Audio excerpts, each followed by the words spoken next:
The Dragonback series by Timothy Zahn. Book 1, Dragon and Thief. Chapter 9. It was early evening local time when the SNA put down at the main Vagrant colony cargo spaceport. Or, rather, when the light freighter Donkey's Age put down there. Rather than risk bringing the police or Braxton security down on their heads right from square one, Jack had decided to use a fake ship ident. It was one of a set of 4 fakes that Uncle Virgil had bought the same time he'd installed the chameleon hull wrap. He used a fake ID for himself, too, and got through customs without raising any alarms. A few minutes later, he was walking along the high-ceilinged tube that led inward toward the central terminal building. "You're being very quiet," he commented as he walked. "Do I take it a Kadar warrior would never do anything as so dishonorable as sneaking in under a phony name?" "The warrior code recognizes that camouflage is often necessary," Draco said from his right shoulder. "But you still don't like it." Dracos hesitated just enough. "I am still learning the ways of your society," he said. "In other words, you don't like it," Jack concluded, wondering vaguely why he was even arguing the point. Certainly, Dracos didn't want to argue it. Was he actually trying to push the dragon into telling him he'd done something wrong? If he was wasting his time. "This place is not as I expected," Draco said, again ducking the question. "Why are there no other beings here? I understood this to be the chief cargo area for this world." "Doesn't say much for the world, does it?" Jack agreed, giving up the argument. The tube they were walking along was dirty, as if it hadn't been cleaned or even swept in weeks. Embedded in the gray top beneath their feet, the cargo carrier monorail tracks looked a little rusty, as if they hadn't been used in years. "And I've been to worse places than this, too." "Yet an important corporation like Braxton Universes had an assembly plant here?" "Cheap labor, probably," Jack said. "Humans and lots of different aliens, too. There's also tons of raw materials out beyond the settlements. The place hasn't been developed very much." "They are unfair to their workers?" "No idea, really," Jack said. "Anyway, the tubes Braxton used are in much better condition. This place is laid out on like a lopsided starburst. There's a big 3-story warehouse and terminal building in the middle, with all these tubes leading off to the different landing pads. You bring stuff into the warehouse by rail, pass through customs if you have to, then rail it out these tubes to the ships." He pointed ahead. "The tube and landing pad I used with the Braxton cargo was on the far side of the warehouse." "Should you not have landed us closer to it?" Jack came to an abrupt halt. "Look, pal, if I had enough money to swim in, I wouldn't be in this trouble in the first place," he growled. "You've already cost me a lot of fuel burning Echo to this place. Now you want me to pop for the expensive landing pads, too?" "My apologies," Draco said. "I did not realize there would be extra cost involved." "There's always extra cost involved," Jack muttered, starting up again. "Be happy I even got us a pad in the same spaceport." They continued on in silence, the clunk of Jack's boots on the gray top the only noise. Ahead, the tube widened as it entered the main warehouse building. Jack went in, his footsteps echoing softly now from the distant walls and high ceilings. The middle part of the floor was marked off in different-sized rectangles, with walkways wide enough for loading carts running between them. A few of the rectangles were empty, but most were piled with stacks of shipping crates of various sizes and colors. The narrow and rather crooked pathways through the piles made quite a maze. 20 feet up, catwalks and cranes formed their own maze, some of the walkways connecting with small offices that lined the walls on the second floor. 1 or 2 of the office doors were showing lights, but most of the spaceport's staff seemed to have quit for the day. The overhead lights were set at nighttime levels, giving the whole place a rather gloomy air. The simplest route to the tube they wanted, he knew, would be around the edge of the warehouse. But going that way would mean a longer walk, and Jack was already feeling jumpy about being here. Navigating the maze of boxes would be quicker, and would offer the extra bonus of keeping him out of sight. Picking out a gap between two sets of greenish-brown boxes, he headed toward it. Is it always this quiet? Dracos asked. In case you haven't noticed, it's evening out there, Jack reminded him. Vagrant ports usually aren't busy enough to need a late shift. He glanced around. No one was visible, but there could easily be groups of workers out of sight in the maze of stacks. And keep your voice down, he added. Bad enough to look like I'm talking to myself. I don't want to look like I'm answering back, too. I will be more careful, Dracos promised, lowering his voice to a level where Jack could barely hear it himself. What exactly was the cargo that vanished? Away to their left, near the entrance to one of the other tubes, a group of chattering jantries and maintenance coveralls appeared. The invoice called it a molecular stress gauge something or other, Jack said, picking up his pace a little and keeping a wary eye on the jantries. That particular species loved to talk, especially to strangers, and the last thing he wanted was to get trapped into some rambling conversation with them. The concern turned out to be unnecessary. The jantries went to the next tunnel around the edge and disappeared down it, still chattering among themselves. Taking one last look around, Jack stepped between the greenish-brown stacks and headed into the maze. And you saw this device? Dracos asked. Of course not, Jack said impatiently. I already told you the boxes were sealed, but there was something in there, and that something was gone when I got to Coeur d'Alene. Did the police have any thoughts? If you think I waited around to hear what the cops had to say, you're nuts, Jack said darkly. I just unloaded the boxes where they told me to put them and took off.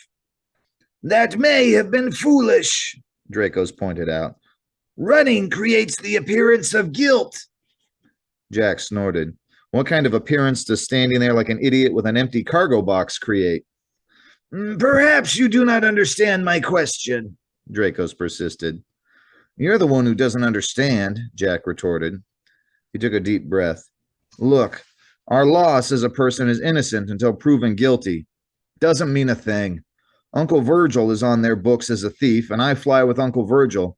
They smell even a hint of trouble near me, and they won't stop to wonder if there might be some other explanation.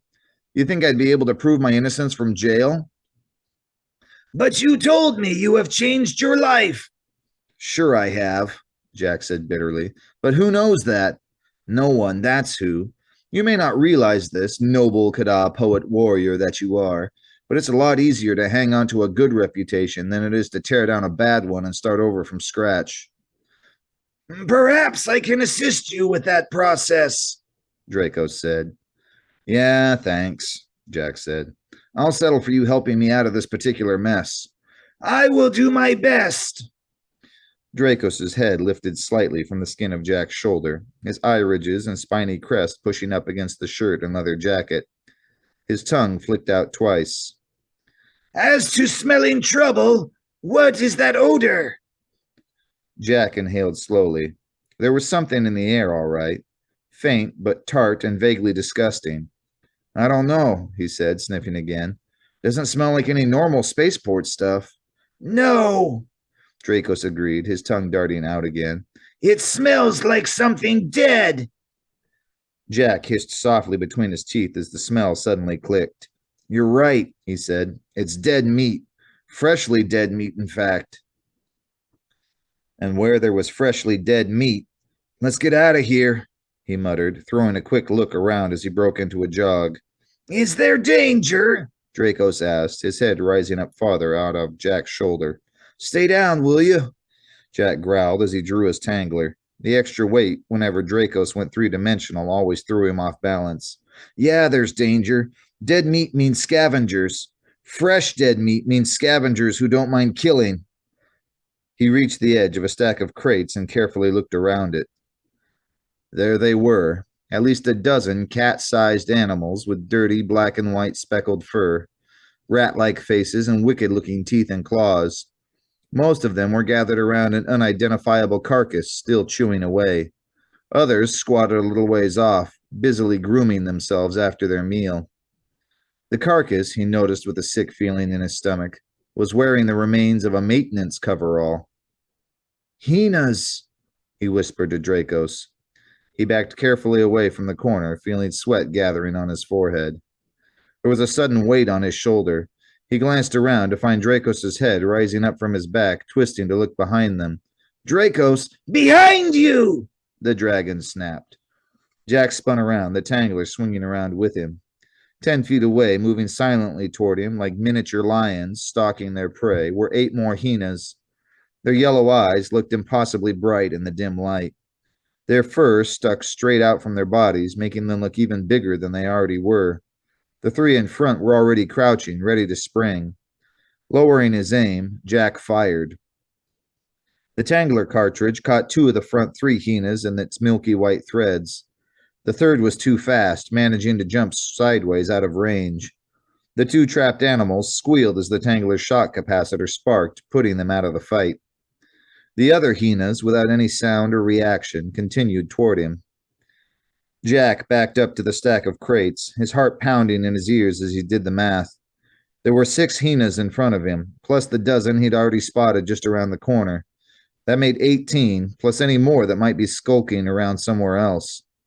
Problem was, there were only 7 cartridges left in his Tangler. He had a spare clip, but he doubted he'd get a chance to use it. The dead maintenance worker was grisly evidence of how fast a pack of hyenas could move when they wanted to. Do not fire, Draco said from his shoulder. Jack had just enough time to frown, and then, with the usual surge of weight, the dragon sprang off his chest and shoulder, shoving aside shirt and jacket as he emerged. Only this wasn't the nice shiny gold dragon Jack had rescued from the wrecked Kada ship. This dragon was pure black. Jack gasped with surprise. Dracos landed on the gray top directly in front of the hyenas, his head and forelegs low, his tail arched over his head like a scorpion's. For maybe half a second, they all just stood there, the 6 vicious pack animals and the single Kada warrior facing them. The hyenas bared their teeth. Dracos gave a low, warning growl. As if that was the signal they had been waiting for, the hyenas attacked. The one in the lead leaped directly toward Dracos' snout, its claws extended toward his face. The other 5 charged toward the dragon's sides, 2 toward his left and 3 toward his right, veering wide to keep out of reach of his forelegs. Jack had been right. The hyenas were fast. But Dracos was faster. The hyena going for the dragon's face went first, spinning away with a single startled squeak as Dracos batted it aside in midair with his paw. Even before it disappeared around the side of a stack of crates, the dragon had jumped sideways over the 2 hyenas coming in toward his left, escaping from the center of their encircling maneuver. They spun around and shifted direction. This time, all 5 charged him together. Slashing with his forelegs, moving almost too fast for Jack to see, he batted them away one by one into the gloom. Jack stood with his back against the stack of crates, his Tangler hanging almost forgotten in his hand as he watched Draco send them flying. His mind flashed back to the leaps the dragon had made aboard the Haven Seeker. Clearly, Kada had tremendous muscular strength. Dracos was down to his last enemy when the ones that had been feeding around the corner came charging at him, probably alerted by the noise. 2 broke off from the pack and veered toward Jack, who snapped out of his paralysis in time to get them with another Tangler shot. The rest headed straight for Dracos. 6-1 odds had been no contest. It was now quickly apparent that even at 12-1, the hyenas didn't have a chance. Dracos waded into the pack, slashing and biting, his tail whipping about with blinding speed and deadly accuracy. Twice it looked to Jack as if they were surely going to overwhelm him, but both times he leaped out of their midst in time. Landing outside their circle, he continued his slashing attack at the ones on the edge, throwing the whole pack into confusion. And then, without warning, he leaped straight back toward the stack of crates behind Jack. Automatically, Jack ducked, and as he glanced up, he saw a hyena dropping toward him from the top of the stack. Before he could even start to bring up his Tangler, Dracos intercepted the attacker, batting it away with his tail. The dragon's momentum carried him back into the crates, but like a cat, he twisted around and got his feet up in time.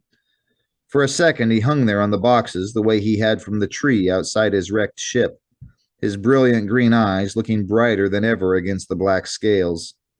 Then, shoving himself off the crates, he landed again on the gray top between Jack and the hyenas. Crouching down with his tail raised, he gave another growl. That was enough for the hyenas. Still without a sound, they turned and scattered, scurrying around the stacked crates and vanishing into the dark. Jack hadn't realized he was holding his breath. Now he let it out in a huff. Wow, was all he could think to say. Dracos' neck twisted around, his eyes searching the shadows for more enemies. Then, slowly, he straightened up and turned back to Jack. Are you injured? He asked. No, Jack said, gazing at the dragon in fascination. At close range, he could see now that the scales weren't entirely black. The little sliver of red at the edge of each one was still there. No, I'm fine, thanks to you. Dracos cocked his head to the side. Yet you seem disturbed.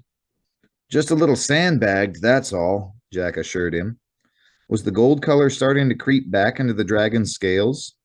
You've been calling yourself a warrior, but up to now all I've seen you do is zap people with their own weapons and fire missiles from the SNA's control board. I didn't know you could fight like that. A warrior must be adept in all forms of combat, Dracos said. I guess so, Jack said. No mistake, Dracos' scales were definitely turning gold again. That color change is pretty cool, too. It is a side effect of Kada combat rage, Dracos told him, lifting up a foreleg to study it. Our blood is black. As it flows more strongly to our muscles, some of it displaces the color in our scales. Do humans not have a similar danger response? Not really, Jack said. Well, maybe a little, he corrected himself. Our faces get hot when we're mad or scared. On some people, it shows a little. Ah, interesting. Yeah, Jack said, glancing around. Can we get out of here now? Do not worry. Dracos peered one last time into the shadows, then suddenly turned and leaped. Reflexively, Jack jerked back, whopping his head against the crates. The dragon hit his upper chest above his shirt and melted back into his skin. They will not bother us again, he said, sliding along Jack's body until his head was back in its usual place on his right shoulder. Shall we continue? Jack rubbed the back of his head. He was never, ever going to get used to this. Yeah, he said. Sure.